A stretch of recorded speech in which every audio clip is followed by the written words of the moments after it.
Halo, selamat sore.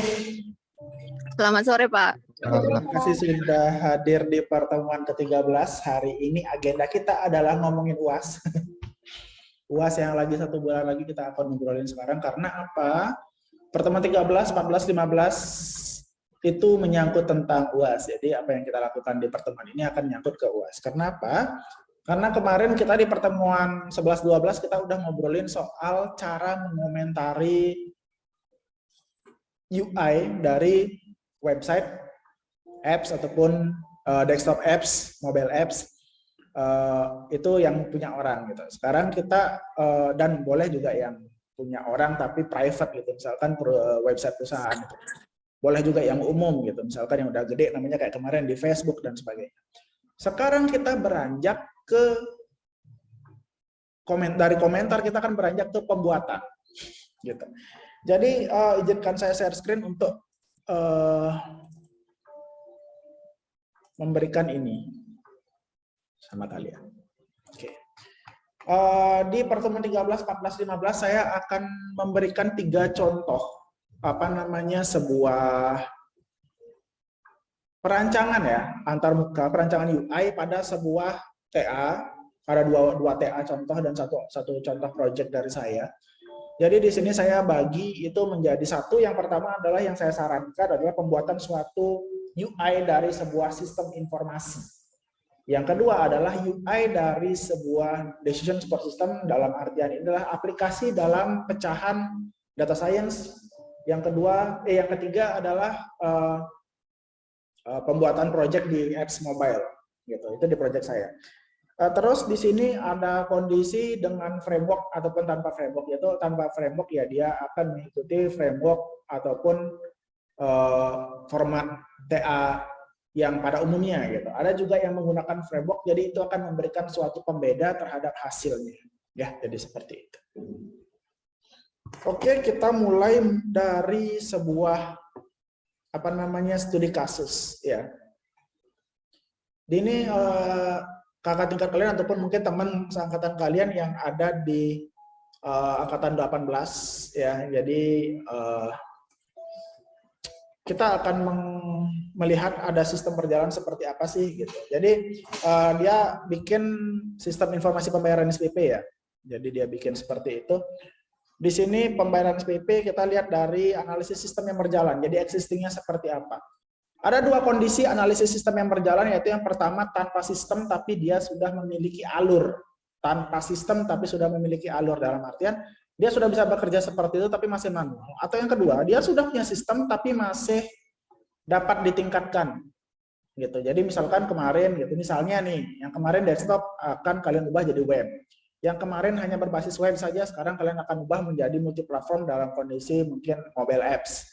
Atau yang kemarin sistemnya sudah web gitu misalkan, tapi ada beberapa fitur yang kurang optimal, itu bisa kalian upgrade. Tapi contoh yang saya berikan adalah kondisi sistem yang sedang berjalan adalah sistem manual, sistem yang sudah ada workflow-nya, sudah ada jalannya, tapi belum punya sistem otomatisasi.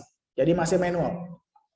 Konvensional kata dia ya. Jadi pembayaran SPP yang dilakukan masih secara konvensional, di mana di mana siswa harus memiliki kartu SPP untuk bukti pembayaran ke bagian SPP dengan tata usaha, dengan cara melampirkan kartu SPP nominal 325 tercatat pada kartu SPP. Petugas TU melakukan pencatatan pada buku harian dan buku rekap pajak bulan.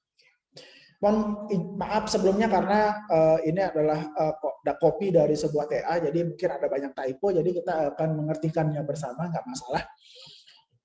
Nggak masalah itu. Terus di sini kita akan dari sistem konvensional yang dihadirkan, kita akan coba berikan suatu sistem yang diusulkan, ya, gitu.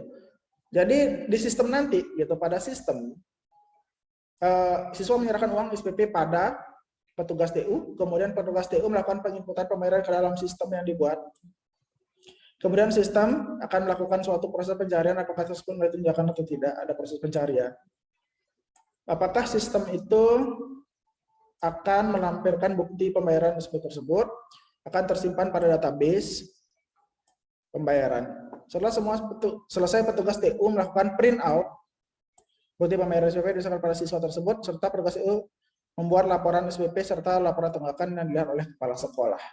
Ya, jadi sebelumnya itu hanya masih manual dalam artian hanya menggunakan fasilitas fisik seperti register manual dan juga pulpen dan kertas ya tentunya.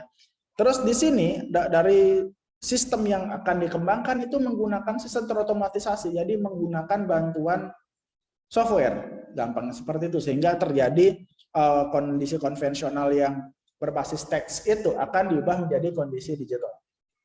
Harapannya seperti itu. Oke, kemudian kita akan lanjut ke event list. Jadi saya akan shortcut aja dari gambaran umum sistem masuk ke event list ya. Event listnya ada apa saja? Event list itu dia ada login, ada kelola data user, ada kelola dengan data user itu ada tambah, ubah, cari. Kelola data siswa, tambah, ubah, cari. Kelola data kelas sama, tambah, ubah, cari. Kelola data tahun ajaran, kelola data pembayaran, kelola data pemasukan, kelola data pengeluaran, kelola data laporan. Di kelola data laporan itu ada berbagai macam laporan, yaitu ada laporan pembayaran SPP, pemasukan, pengeluaran, tunggakan, arus kas, laba rugi. Ya, jadi karena ini adalah sebuah sistem informasi, akan erat kaitannya dengan berbagai jenis form dan berbagai jenis tampilan dan juga berbagai jenis apa namanya ini laporan ya. Gitu. Sebentar, terus ini ke kelas. Sebentar.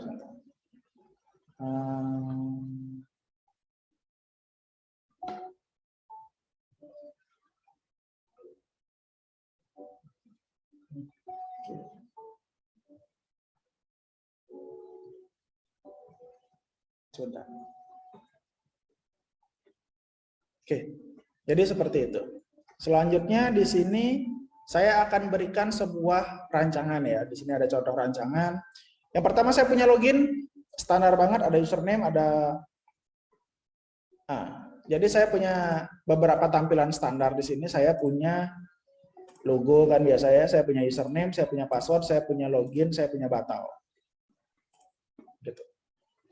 Jadi nanti yang tugas kalian di sini saya sengaja tidak berikan teks. Jadi nanti kalian harus menjelaskan. Ya, pada rancangan login ya ditampilkan berupa logo. Kemudian ada username dengan text box yang dapat diisi dengan username. Kemudian terdapat password yang diisi dengan username dengan enkripsi MD5 sehingga tidak ditampilkan secara jelas pada form. Kemudian terdapat tombol batal dan tombol login, di mana tombol batal akan membatalkan aksi dan tombol login akan memberikan akses pada user untuk masuk lebih lanjut atau melakukan pengecekan terhadap proses loginnya. Misalkan seperti itu yang kalian jelaskan. Oke, bisa kalian jelaskan secara proses, bisa kalian jelaskan secara bentuk tampilan gitu. Tapi saya harapkan sih bentuk tampilan. Gitu. Ada username, ada password. Nah, gampangnya seperti itu. Kemudian di sini ada yang namanya dashboard pengguna ya, dashboard pengguna. Nah, di sini nanti dashboard penggunanya itu akan muncul dashboard. Di sini ada data user, ya, ada data siswa, ada data kelas, ada data tahun ajaran, data pembayaran dan seterusnya.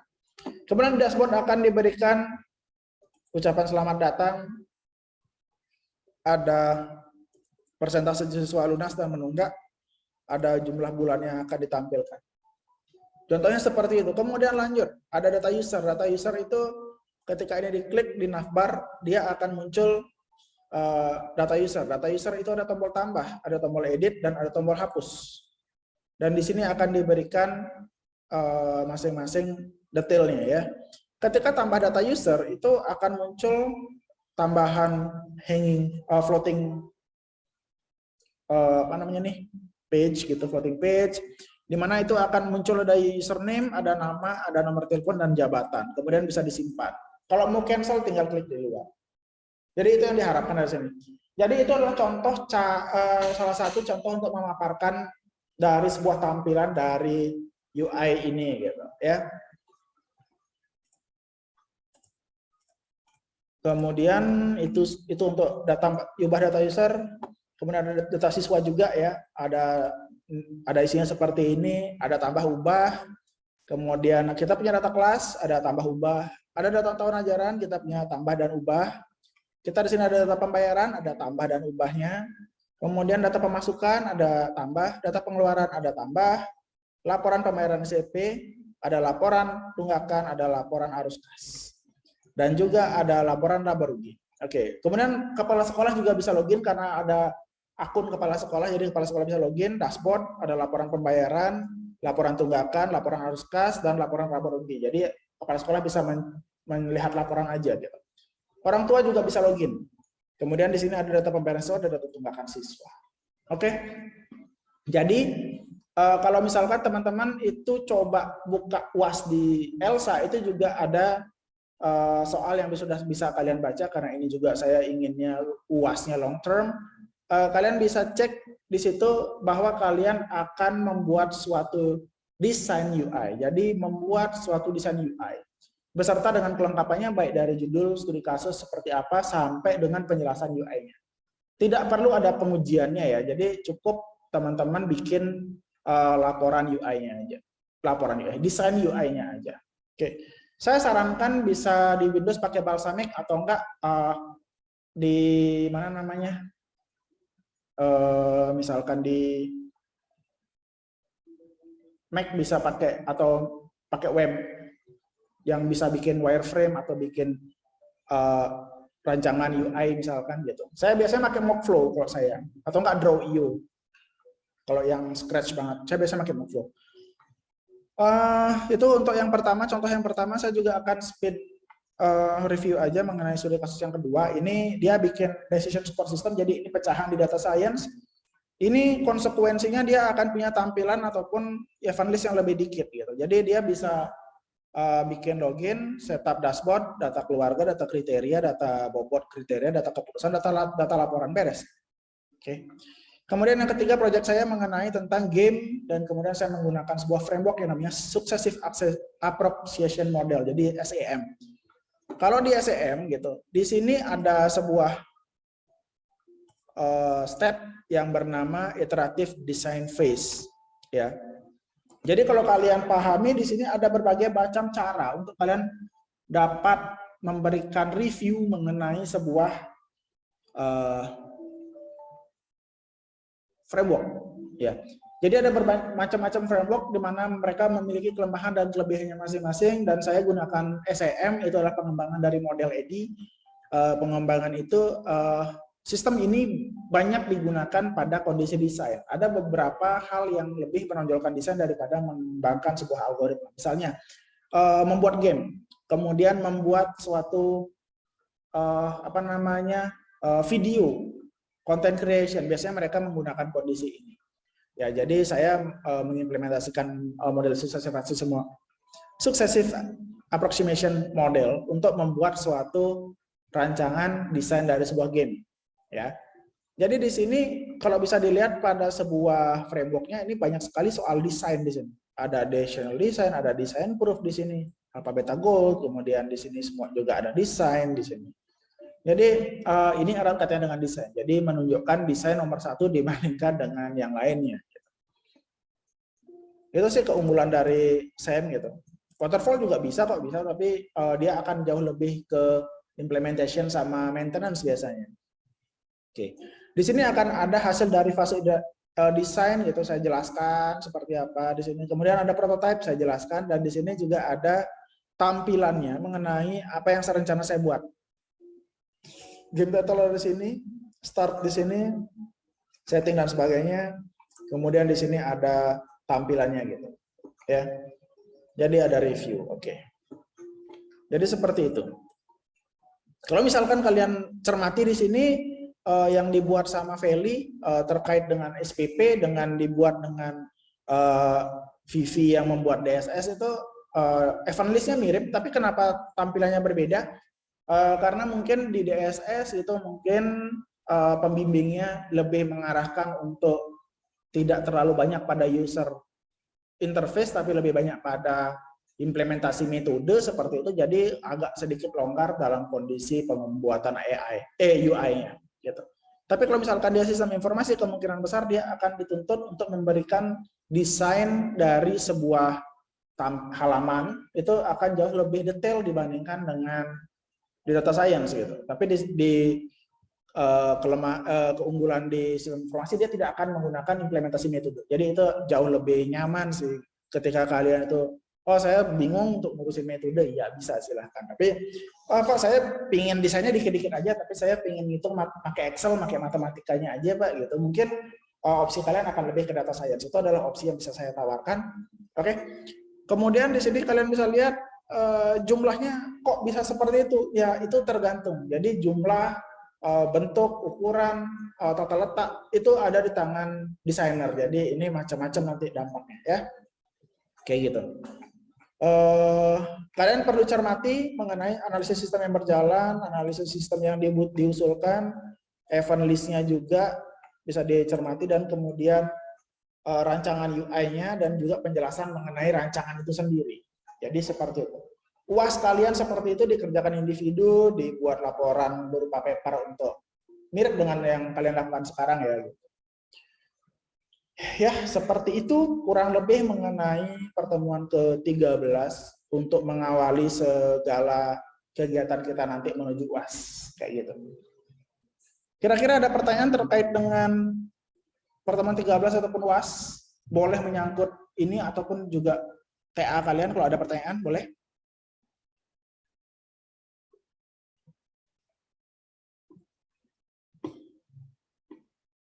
Apakah kira-kira cukup seperti itu? Kita masih ada pertemuan 14 atau 15 untuk kita bahas lagi.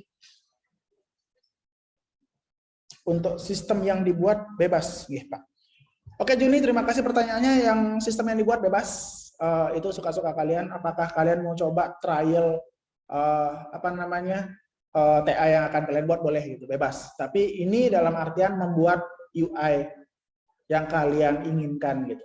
Dengan sedikit rasional berupa judul, kemudian berupa ada yang namanya gambaran umum sistem, setidaknya ada itu gitu. Atau misalkan ada seperti di tempatnya Feli gitu, misalkan ada sebelum sama sesudah, harapan sesudah implementation system gitu, ada gambaran umum sistem, ada kalau punya VV itu ada analisis sistem yang berjalan sama analisis sistem yang diusulkan gitu.